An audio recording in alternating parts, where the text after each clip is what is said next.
Hi, everybody. This is Nicole from the Right Habit podcast. And today I'm speaking to Dr. Hilary Wason. She is an academic, she is an expert in education, but she has also been working with me on slightly more odd and spiritual ways of writing. And I'm very curious on how she is using these creative and slightly weird ways to still get her research done and be very thinking led, but also opening herself up to whatever else might be out there to get all her writing done. So, welcome, Hilary. Welcome. It's really nice to be here. Thanks for having me. Hilary, I've seen you in a few of my programs, in the more academically led programs like the 90-day program, but also in my programs about how to start a book with automatic writing and how to use the automatic writing technique. Can you share a little bit about what you do in the world and what topics are really important to you? So, I'm an associate professor in education, specifically in higher education, and I have spent my sort of career teaching students and then moved into a more central role. So, I work across the university supporting colleagues to develop impactful curriculum, to teach, to assess, and I'm particularly interested in the development of critical thinking. And I think, especially now with the advent of AI, cultivating students' criticality is even more important. Support students to come out into the world as, powerful critical thinkers who can, add value to the world. You're going to hate the next question, but could you help me understand what critical thinking is with just a simple example? Because I feel like I am thinking Aha. critically, but maybe I'm really not. So I'm curious what that means. There are so many different definitions. How do you go about doing it? I was all about making it a very accessible concept and really demystifying it. So my work draws on Fazione's framework of 6 critical thinking skills: finding information, analyzing information, evaluating information, drawing inferences, deduction, and explanation. And I scaffolded these skills and developed 14 different pedagogical tools, which I worked with educators in my university and in other universities, nationally and internationally, to embed within their curriculum and to meaningfully align these to their teaching practice, whether they were bioscientists or humanities teachers or business teachers, and also nursing educators. The other key thing that I brought into it much more recently is dialogic education as well. So, really supporting students to develop their voice and develop their academic confidence, moving away from the abstract theory to a very practical: how can we actually teach it? How do we actually do it? And so, how can you detect if a student has the skill, right, and they are critically thinking versus a student who hasn't learned it yet? How can you tell who's got it and who doesn't? We've been providing students with a set of language to almost train them to have a productive academic conversation. You have to, as an educator, design very purposeful activities. You can start to see how students are discussing with each other. The more students can develop that oracy, in terms of speaking and thinking through talk, the better their written work actually becomes. We've got numeracy skills, literacy skills in the curriculum, but actually I think oracy needs to have a place there as well, especially with Gen AI and the fact that it's now becoming quite difficult to design assessments that where you can not design out AI. I'm not suggesting that, but just finding alternatives to enable students to use AI productively. So, oracy means you can listen and speak effectively. And Absolutely. yeah, okay, got it. And you just mentioned AI. So I remember when I was an academic and I had to tell a research assistant, this is what I want from you. Can you please go through these steps and do it? I have to treat AI the same way. I can't just say, I'm stuck with this, tell me something. I have to be specific. And that makes me improve my oracy almost as a side effect. So Yes. I wonder what you think about that. Yeah, no, I completely agree. And it's almost a way of sort of training you into sort of good research practice in a sense, because, you have to think really carefully right from the get-go about what is it I want to achieve from this? What are my questions? What am I trying to find out? As you talk around, as you sort of, learn through talk, as you have these meaningful conversations, I think that's where it can support students to then go off and maybe put something into AI or even use AI as part of these conversations. Let's see what comes out of this. Let's talk about these. But I think it's also it develops much more of a awareness of bias as well. So that aspect of criticality, really encouraging students to be thinking really intentionally and ethically and critically about what information is coming back and what is the source. Can I go back to the source? What's the source telling me? What else can I find out? How can I compare and contrast this? So you're not just relying on this one particular mode of getting information. You know, a lot of employers are wanting graduates who can turn around and say, well, actually, I'm intentionally and purposefully using these particular tools because I've learned that these can give me these outputs and that is of benefit. You see lots of headlines, it's going to kill critical thinking. I think it's going to be the opposite. I think it's going to take it into a completely different dimension. These are all the future generations. These are all the bosses in industry, the Yeah, politicians, the policymakers, yeah, wherever they end up in their life, whatever they are teaching future generations. So I almost feel like this is the skill to have. Think yes. critically, and also, this is just where Mm. we are, engage with AI in an ethical but also thoughtful way. I think that is almost the source of everything that we need in this world. I'm going really big now. Yeah, well, it's funny you should say that because the title, my working title of the book I'm writing at the moment, this is what I sort of came up with, was What's the Point of Higher Education? Mm. It's a practical guide to teaching critical thinking, and that critical thinking shouldn't be a separately taught course. It needs to be completely immersed in the discipline. It's the whole point of higher education now. Yes, is knowledge, yes, you know, the disciplinary knowledge, yes, but it's how do you think about it? Tell me, what's the status of the book? This book is based on my educational doctorate that I completed 2 years ago. It incorporates a handbook for critical thinking, so a series of guides and tools and explanations of how to use these. But the other thing that's going to make it different is it's going to be a series of case studies, actual examples from a range of different educators, for example, in nursing, business, science, who have actually used some of the tools. And so it's talking through their experience of using it, some tools to help curriculum developers to do that, and what were some recommendations that they would make for other educators. All of what you just said sounds very practical, but also very thinking oriented, very intellectual in a way, right? There is a certain rigor to it. There are certain steps, certain frameworks. And yet, Hilary, you have also worked with me on slightly woo-woo techniques of writing that sound like they don't fit in there at all, but somehow you are combining them. And I'm specifically talking about automatic writing. You've been in my course, Start Your Book with Automatic Writing, and in the Sacred Circle afterwards. So quite a few weeks together where we meditated together and then bypass the thinking, turn off our brains, and just let the writing flow and just enter a conversation with our inner guidance and just let through whatever needs to come. So, first of all, I just want to know, why did you sign up for it? Like, I'm curious because it sounds like, Uh-huh. anyone who's an academic, like I also used to be one, would just run the other way if anyone comes with something slightly woo-woo and like meditate and write at the same time. Why did you sign up? Yeah, I mean, I'm always a very curious person, and I'm quite a creative person as well. So I'm always trying new things, always interested in trying new things. And I've been cooking around the idea of a book for quite a while, but I just needed something to get me going and get me started. So when this came along, I thought, this could be, let's give this a go. Let's see what happens. And the rest is history, really. So let's go a little bit into that history because you and I know it, but the others Yeah. don't. Yeah, yeah, exactly. So, maybe if we think back of the first session where, I explained that automatic writing is a meditative exercise where you go into meditation, you try and not think anymore, you go into your body, and then you ask your inner guidance questions and you let the answers come to me like a vessel, like channeling.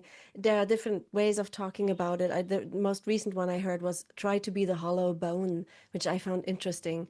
How did that feel when you did it for the first time? I'll be honest, at first I thought, not quite sure what this is all about. I'm not quite sure how it could be applied. I'm always thinking again, it's my practical brain is Well, that's really interesting. This is the theory, but how can it be used in practice? So, to be honest, Nicole, at first I was a bit skeptical. I didn't quite get it, but my interest was piqued enough to keep going. What I really, really liked about it was the aspect of the future self. I was able to relate that to my PhD journey, actually, where I was always thinking, when this is finished, this is what it'll be like. I'll be a doctor. I'll be seen differently in my academic spaces. And that definitely happened. It made quite a big difference from that perspective. That's what I think really, really resonated with me because again, my logical brain had kind of seen it happen before. So then I could see it happening again. The other big driver there was because you talk about this inner circle and inviting your inner circle in. The other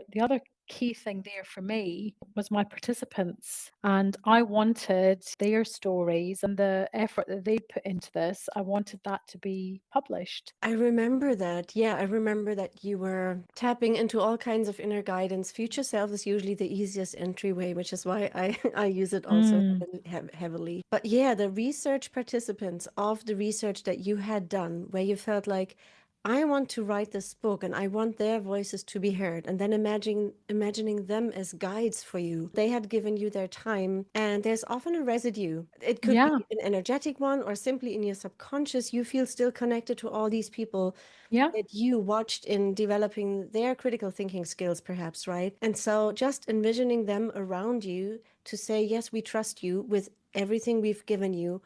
We have given you all of ourselves, and we trust you yeah, now turn it into a book. That is really powerful. And that yeah, is the spark comes back when it's not just, oh, I should write a book because I have to put it on my CV and otherwise it was all for nothing. But suddenly those voices are living within you. And really weirdly, then it's easier to write. You feel more, as you just said, more confident, more trusting in the process, right? Did I catch that yeah, right? yeah, absolutely. I'm always really interested in how people work together, how we come together in order to develop research, develop ideas. I really like participatory research designs. So I'm really interested in that, the almost the emotional and intellectual labor that's involved in that sort of thing. And I kind of see this as a similar process, and I enjoy that. I enjoy the intellectual labor. I enjoy sometimes the emotional labor. Obviously, there's ups and downs, but I find it personally find it very satisfying. But also, I like to the output as well at the end of the day. So but and I'm trusting that's going to happen, and I'm seeing that. I've got my book proposal here, 15,000 words. I've written a chapter, but I still have my other key sort of guides are my PhD supervisors who I'm still in contact with, are still really encouraging me. So they really believed in this work and still believe it now. And that's been a huge part of that inner circle almost. And so is it right that your supervisor is an actual person who you still talk to Yes. actually, and then Yes. you're sort of combining your inner guidance, your inner circle, people you are maybe imagining, but then also you have your external circle, your team, right? So you have sort of doubled up and Yeah. gotten extra trust and support, and now you've gotten 15,000 words and a book proposal. That's pretty Yeah. amazing. I've got a football team here, Nicole. Yeah, yeah, I love that. When I think back into the time we had together, it was such a quite small group that we had over about 6 weeks or so. Do you remember any moments where you felt like, oh wow, I'm really touched by this, or wow, I can't believe this just happened, because everybody unlocked something and everyone was writing very different books, memoir and academic and all kinds of Yep. different things, novel. Mhm. Do you remember any of those moments, and would you be happy to share? Yeah, I mean, the one thing that I do remember, this idea of resistance, resistance in the creative process and how uncomfortable that can be. I remember one particular colleague talking about that a lot. What that really unlocked for me was I was thinking and I do, it's a physical thing. There is no doubt about it. You feel it in your body. Well, I do. I feel resistance absolutely in my body. I used to sometimes I would say, "Oh, well, I can't do anything because this is how I'm feeling." Whereas what these sessions did was help me look at it differently. I was almost a bit more, it was a bit of metacognition actually, becoming aware of what was when you need to rest and when it's just a bit of resistance because something is just that little bit difficult. That's what really, really struck me, is that sort of creative process. The other thing that really struck me was how, and my guides in my situation was quite different. Others were, it was much more of a spiritual, and their books were very different, whereas mine is an academic book. So I still have the evidence base, the, thinking about the theories. I still have that kind of there and underpinning. So really became aware of the different contexts and how people adapted and used it differently depending on where they were at and what they were doing. And I think that's really powerful. And that's exactly why I'm so fascinated by it, because when I started it as an academic, and I learned it from a very spiritual guy, Michael Sandler, extremely spiritual. And I just really wanted a new writing technique.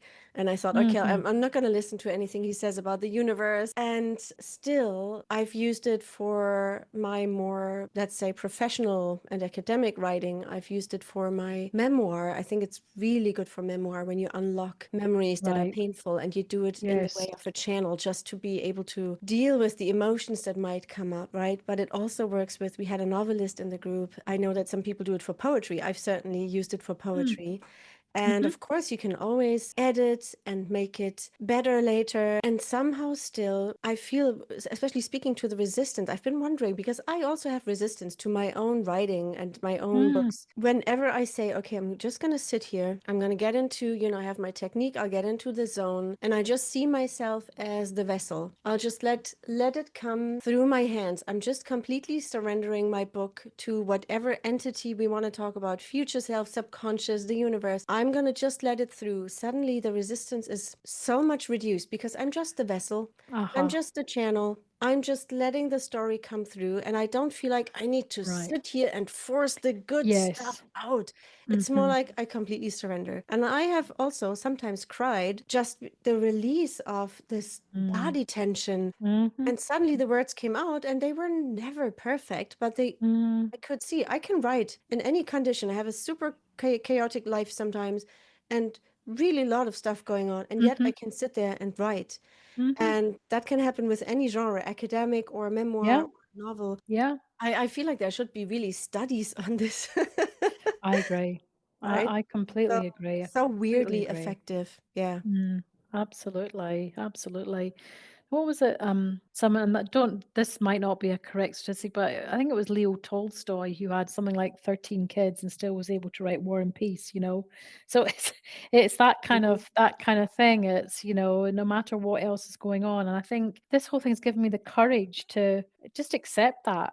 A lot has happened over the last year, some personal things, and it's just, that's just, you just sit with it. I think it's almost learning to sit with things and let things pass. And as you say, that idea of surrendering to the vessel is actually, because sometimes we over intellectualize everything. I did. I was trying to overanalyze why I didn't want to do something, or because, oh, it's because of this, it's because of that. It's just like, well, just sit and do it. Yeah. Just do Yeah. it. Doesn't matter what actually comes out, but just actually sit and do it. And gradually that momentum starts to build up. And before you know it, you've got a whole load of stuff down there. And as you say, it's not, and it's letting go of the perfectionism. I can be a bit of a perfectionist as well. I've always have been a bit like that. So that's been, and maybe that's some of the pain that I have as well, because I'm just trying, as you say, to get this perfect thing Hmm. done. And now my supervisors always picked up on that. He said, "Don't try and make it perfect." I always hear them saying that. So again, my guidance is kind of coming through. Yeah.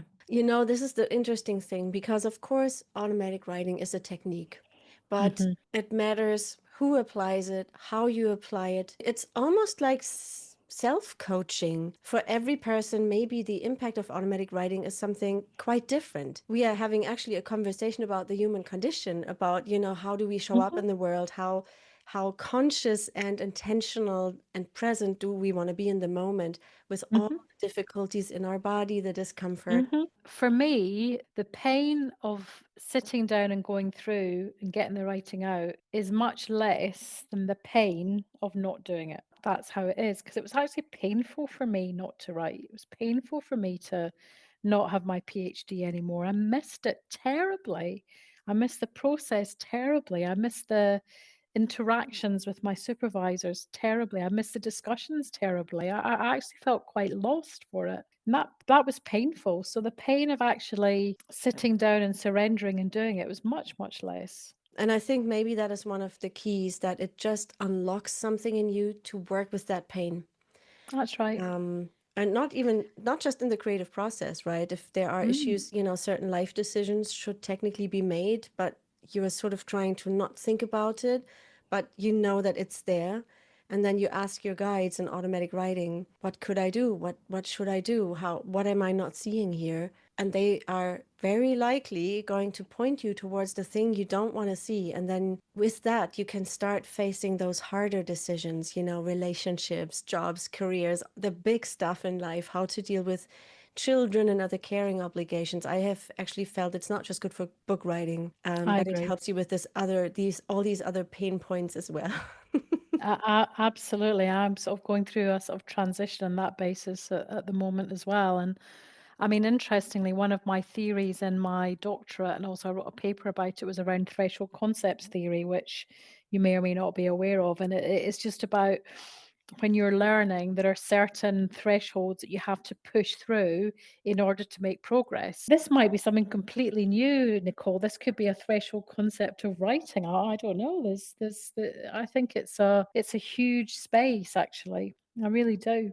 I almost feel like I'm witnessing a new academic concept being born here. And Yeah. who knows, maybe you will also, teach automatic writing or some of those things that you've learned through it, and bring that into your frameworks. And I've got some PhD students, a new one that I'm starting with soon, and I'm kind of thinking there may be some stuff from this that I could think about there, just in Yeah. terms of getting started, pushing through, thinking differently. So yeah, I love it. It's so interesting. It's such an intellectual endeavor. I don't see it as woo woo at all. I know, some people might, but I just don't see it like that. I actually see it as quite a rigorous way of thinking. Mm-hmm. Interesting. Yeah, I like Mm. that. Mm. So, the automatic writing programs we did together have finished, and I'm starting new rounds soon. But Mhm. I wonder what you've taken away from it, or what has changed since then. I already heard you said you have finished a book proposal, 15,000 words, which is amazing. Do you feel there has been any other shift since then? Just going back to what you said earlier, I'm questioning lots of other things as well, general life things, direction of travel, what do I want now in life, professionally, personally. So I think there's a bit of that. And it actually made me realize that a lot of that comes from within, that, I can guide myself. It's really helped me trust myself that I can do this in a different way with a different set of support. Actually, it's giving me something that I can sort of hang my hat on, that I can keep going with. It's not something that, because quite often sometimes you do courses and everything, and it you come away and you think, right, okay, whereas this is going more to the core. This is a deeper way of looking. It almost becomes a way of being, a way of knowing, a way of thinking. I feel as I've almost stepped out of myself into a different space, and I don't want to step back. I feel speechless. This is Yeah. just so amazing. I love that Mm. change that you brought about for yourself here, Mm. From a simple writing course, suddenly doors are opening, even if those are mental doors, right? Identities are shifting just because you learned this one method. And I'm super excited because we are working together in a different program, the 90-Day Accelerator. So it's a bit more academic and a bit more writing habit focused. But I'm very curious how that's going to play out as well for the book. Hilary, I'm going to be advertising soon the courses Start Your Book in 5 Days with Automatic Writing and the 6-week writing circle to deepen that. Mhm. And you remember that you were on the fence, right? And I wonder if someone Yeah. else is listening and thinking about learning automatic writing, but they are not sure if they should do it. What would be your tip? How can they make a decision for themselves? I think your website and all the different examples of people that have used it and been successful, I think that's a really good starting point. There's some actual evidence to show that it works. And What's gonna happen if I don't? That's a question I always ask myself when I'm thinking about something new. So what's gonna happen if I don't? I'm just gonna carry on doing what I'm doing before. Things for me just weren't working. So I think when that happens, it's sort of, the road to madness is to carry on doing the same things that you've always done that are not working. What I liked about your programs was you didn't have to make a huge commitment. So you had an opportunity to try things out in a lower key way first, which I think is really helpful so that you can have a taster, you can try things out, see whether or not it works for you. What have you got to lose? That's what I would say. Well, thank you, Hilary, so much. It's been wonderful to catch up with you again after the automatic writing experience and to hear more about the book and the way you think. It was very interesting how you develop ways to move forward in the research, in the writing, in life. I'm so grateful you gave me your time. No And problem. thank you so, so much. No problem.